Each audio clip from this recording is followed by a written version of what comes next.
everyone, it's ActOutGames.com here, and today we're going to be walking down a trail, Pokemon hunting, and comparing the old Ghostbusters to the new one.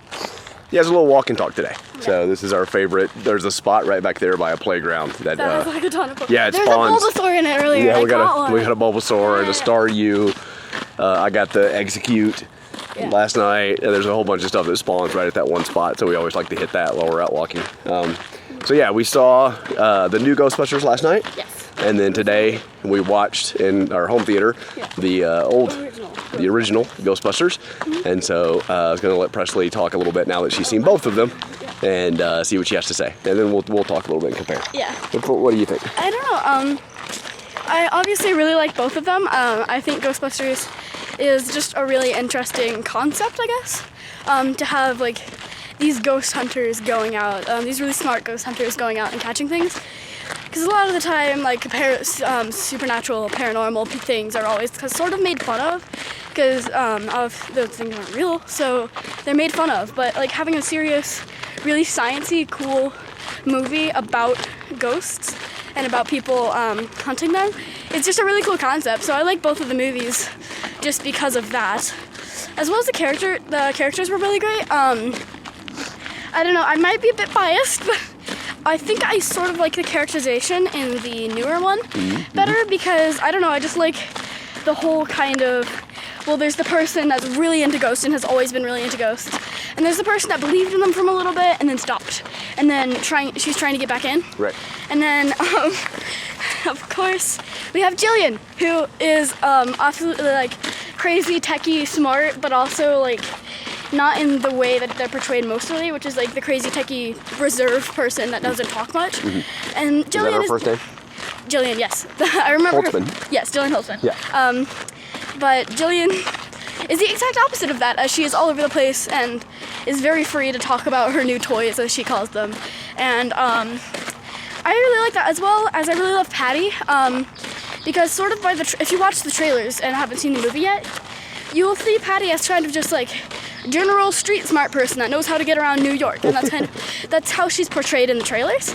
But she's actually really smart, and she knows the history behind the buildings also. Yeah. So she knows New York, and she knows what was there before the buildings were and everything. And I love the characterization of like street smart, but also sort of book smart. Yep. Like, because a lot of times, like even in my personal favorite series, The Familiars, there's street smart versus book smart. They're different things. It's Aldwin versus Skylar in The Familiars. Skylar's book smart, Aldwin's street smart, and kind of them clashing about what's really smart is happening. But having a character that's both is really supports the team, as well as just a general interesting characterization.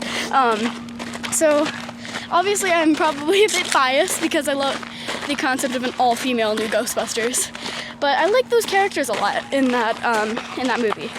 Yeah, so I'll say a couple of things, right? I thought it was interesting that Holtzman, who was my favorite character in the new one, was kind of like Bill Murray's character in the classic one, but he wasn't a scientist, right? They were calling it, he was like a, what'd she call him? An appliance, so you used car salesman, or I can't remember what she said he was like. He was like a game show host. Game show host, yeah, even better. Like he was like a game. So she is like a game show host too. Like she's just nutty, but she's also a scientist. So I thought it was cool to kind of wrap that, make her the like scenery chewing character that's way over the top, but she's also an engineer and sort of brilliant. I thought that was really cool. Yeah. I saw on my Facebook feed. Remind me when we get back home. I saw a cute little like fan art of all of the girls in grade school. Oh, really? And so it was really funny because, like, one was saying to the other, "I believe you," and Holtzman was over, like, rigging something together and stuff, and Patty was reading a book on the history of New York and stuff. It was really cute. So, no, I totally agree. And I do think, interestingly enough, after having rewatched the original today, I actually agree with you. I think I like the characterization better in the new one. Like I maybe like some. It's interesting to hear like what you think of the old. Yeah, like I guess it was different maybe. It was different in my head certainly, and like I think maybe some of the individual characters or individual scenes I liked better in the old one, but sort of the group dynamic and the backstory and stuff like that I liked better in the new one. Yeah. Right. So I agree with that. I'm with you. What else? It was, well, sort of like with the old movie versus the new movie. The new movie is very kind of supports itself off of the idea that everyone in the theater has seen the old movie and catches all the references. Like, it's still a good movie without that. Like, I enjoyed the movie, except I didn't catch most of the references because I hadn't seen the original yet. But like the original had definitely very funny and very interesting scenes. Like, it's a Stay Puft Marshmallow Man. Like, that's a very funny and interesting scene. Yeah. That really brought the audience to look and understand that joke. Yeah. And it was new. It was new and it was interesting. Well, with the new one, it really supported itself off of all the old one with all sorts of references and stuff like that. So, Yeah, so I'm definitely going to say that the Stay Puft Marshmallow Man was a much better bad guy. Yeah. Like super villain at the end of the movie. Yeah. Because that was awesome. And that's, a big part of what people remember. And actually, yeah, there were... So I'm going to say the original wasn't as good as I remember it being. I didn't love it as much. And of course that was like in the 80s or something whenever that came out. So it was a very different, like special effects and all those kinds of things. But I think that the sound design was a lot better in the original. They used music a lot better. Like I noticed in the new one. They just played music for the sake of playing music, really.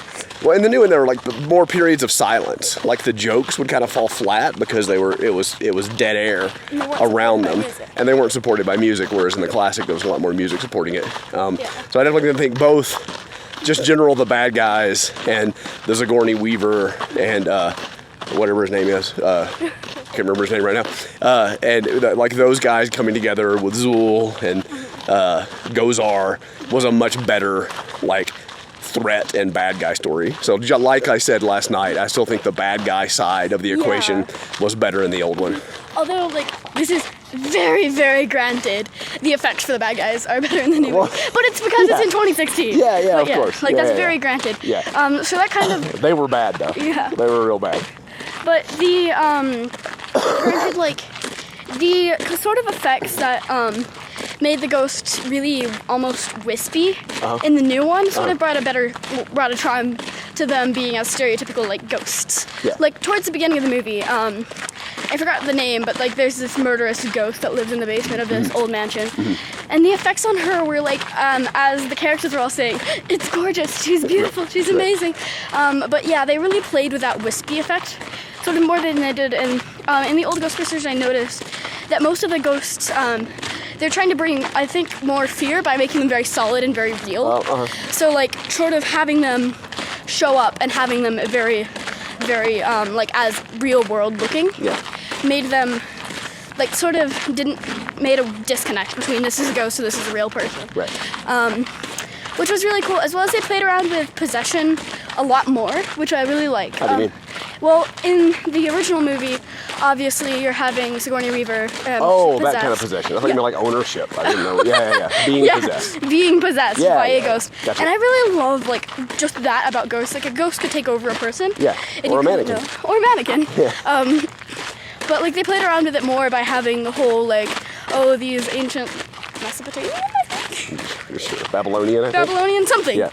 These ancient gods taking over real people. Yeah. Was really interesting. And I'm like they played around with it more and it was really like a lot better. Well, like they had a short scene with possession.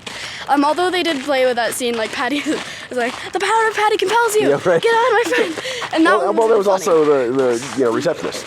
Yeah. I mean, that was a huge possession thing, right? He got possessed by, well, I don't want to spoil the new one. I can talk about the old one as much as I want to, but yeah, so there was possession and control. I do, firmly stand by my assertion last night that the Chekhovs Gun part of the first movie was way better. Yeah. Like, that was something that was really lacking in this. You want to explain Chekhovs Gun for people who don't know what that is? I can explain this sort of in like an abstract but very literal way. There's a game, forgot what it's called, but it's quite literally a Chekhov's gun, where there's a gun on the wall of a general store in act number 1. Yep. And then, like, way towards the end of the game, you have to use the gun to take down the enemy. So if something is there in act 1 and is mentioned, like a gun on the wall, then it's going to be used in act 5. 3. 3, yeah. Oh, is it 3? There's 3 acts, yeah. Oh, so yeah. if you see a gun on the wall in act 1, somebody better get shot with it in act 3, right? And so when they say don't ever do this. I guess we can talk about the old one, right? Yeah, the old one. If you haven't seen the old one by now, you probably should. So yeah, when they say like early on, don't cross the streams, and then crossing the streams becomes an important thing. Like it's foreshadowing, basically, is what it is, right? It's a type of foreshadowing. They tried to do that in the new movie, but they did it later in the movie than they should. Yeah, so they definitely didn't. I would argue it might not even be Chekhov's gun because I don't think that the mention was in Act 1. I think the mention was still in Act 3. Yeah, I don't think they mentioned it in Act 3 and then used it in Act 3. It was more of It was like 5 minutes. I don't know. It was like 5 minutes away. So that was disappointing to me. And then the special effects, like obviously they were much better, but I thought that the special effects, like at the very end, got pretty shaky. They were pretty bad.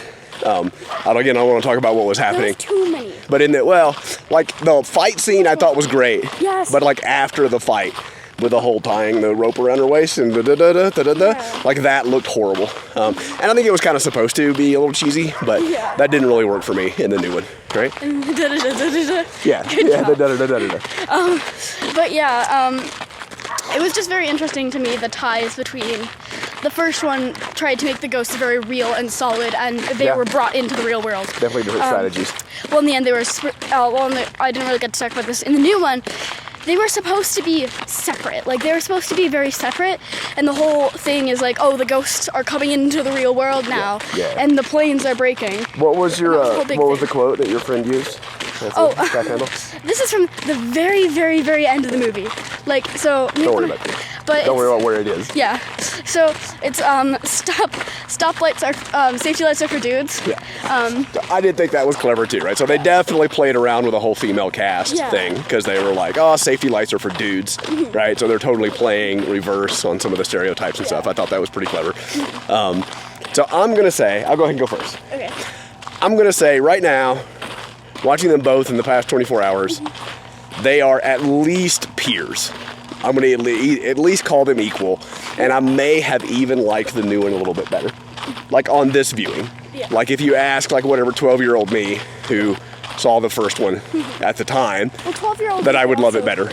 Relate to the first one but more too. Yeah, right. Like there was stuff in like I think like nostalgically I love the old one, and that's bumping it up to make it peers with me right now because I think over the past 2 days, sitting and watching these two films, I enjoyed watching the new one more in this sitting and viewing. And I'm really surprised to say that.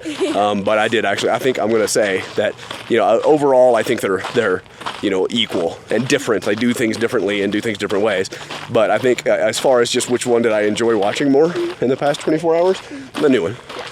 Honestly, what I have to say is that I sort of obviously I don't have nostalgia for it because this is the first time I've ever watched it. Yeah. But I enjoyed the classic one because it was genuinely interesting and genuinely funny.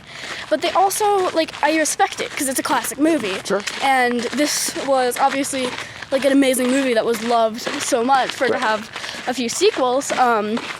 That it had to be a really good movie that people loved at the time that it came out, and they still do now. So obviously it's a very good classic movie.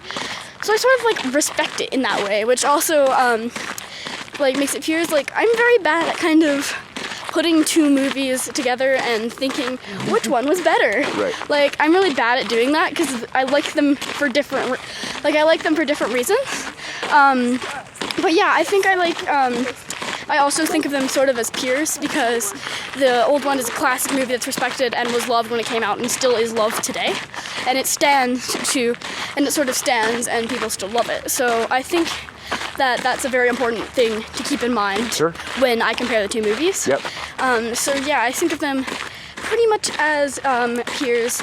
Although I did characters are, I think to me, characters and the way the visual stuff work are the most important things to me. Okay. And I think characterization was better in the original, not the original, the new one. Yep. And I also think that visually, the idea of trying to keep ghosts separate from the real world. All them trying to pounding on the glass and stuff. That look. Yeah, that look. That aesthetic was really neat. Yeah, I thought that was really neat too. Yeah, I agree. So, the most important factors of the movie goes to the new Ghostbusters, but the old one still has all this content that is was created a while ago and it still is loved today. What about so just like I that's said, like respected. purely enjoying sitting and watching it? Which one was more enjoyable for you? Enjoying sitting and watching it. Which one was I think the new one was more just in general like enjoyable to watch because like they made it like cheesy on purpose in most of the scenes. Like they made it they put the characters over the top, but like not so over the top that it was a bad movie, but like sort of putting Jillian out of it. Yeah. Most of them were like right on that border of being over the top. Yeah. Which makes for great characterization because I love when like people are ever so slightly over the top, and it makes them like very enjoyable and interesting characters, and it shows a lot of the like in the first few minutes of the movie. When you only have the first 3 characters, you don't have Patty, you can see, you know so much about their characters. Like, you know, Erin is this respected scientist, and she doesn't want to go, and she doesn't want to be a Ghostbuster because she doesn't want to lose that title as a very respected scientist. Right. And you see, I forgot her name because I'm really bad with names. What's the girl's name that wrote the book with Erin? I don't remember her. Yeah, her. She's, like we've worked for so long, and she's always been interested in this thing, and then you see Jillian, and she's like the very over the top. I don't know. I want to use the word just radical to describe her. But I'll say easily that Bill Murray and Holtzman are my favorite characters. The 2 over the top characters from both movies are my favorite characters, and like him starting out like hitting on the client and trying to like get a date with the client, and then everything starts being real and stuff. Like I thought that was really a cool like arc kind of thing, and I loved him, and I love him as an actor. I love all of his stuff. We need to watch more. You need to watch Zombieland.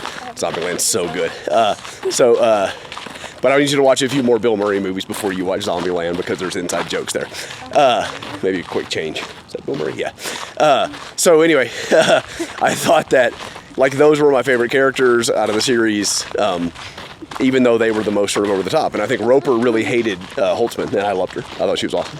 Yeah, but the thing with, if you have an over-the-top character and you want to do, like, this over-the-top character, like, sorry to use myself as an example, but I have a character called Pepper in the webcomic, and she's extremely happy all the time, and very over-the-top, like, sunshine, rainbows, like Unikitty from the Lego movie. But you need people to balance that out. Like, you need, more rational people like in the movie, because if everyone's over the top, then the whole movie is going to be sunshine, rainbows, and you're not going to like it. Good point.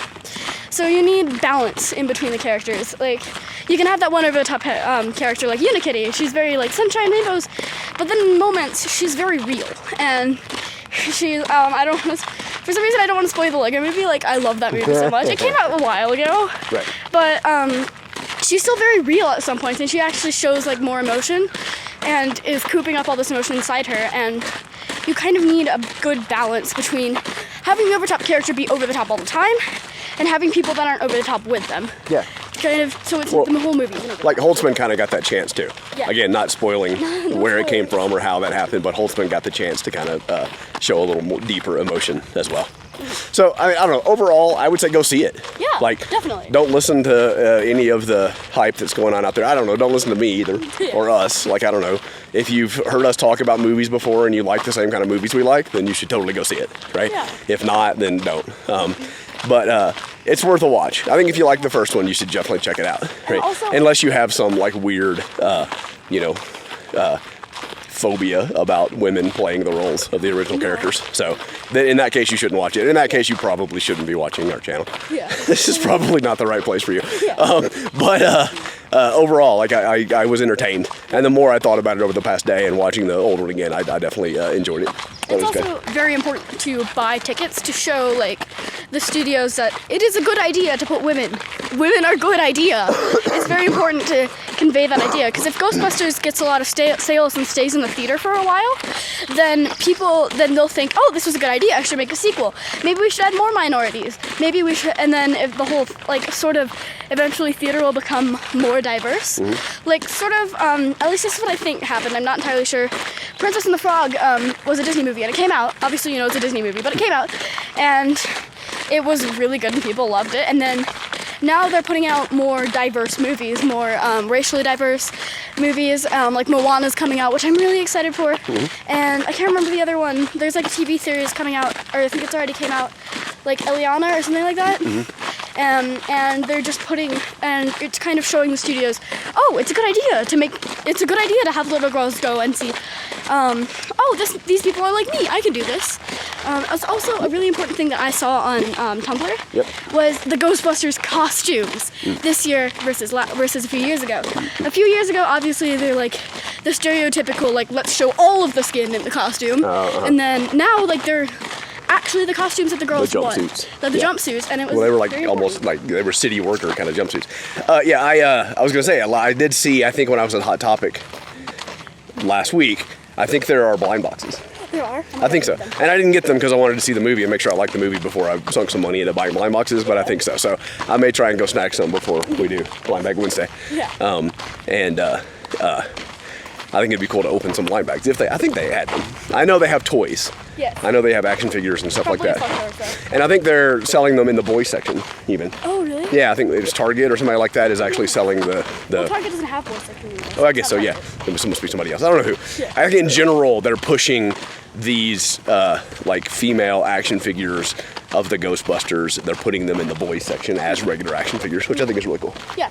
Cool. All right, so I think we've probably talked long enough. Yeah. I think you should probably go see it, though, Yes. yeah? And if you do, if you've seen it or you go see it, let us know what you think down there.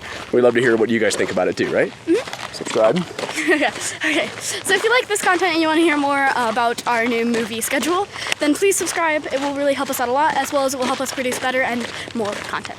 So yeah, thank you for watching, and I'll see you tomorrow.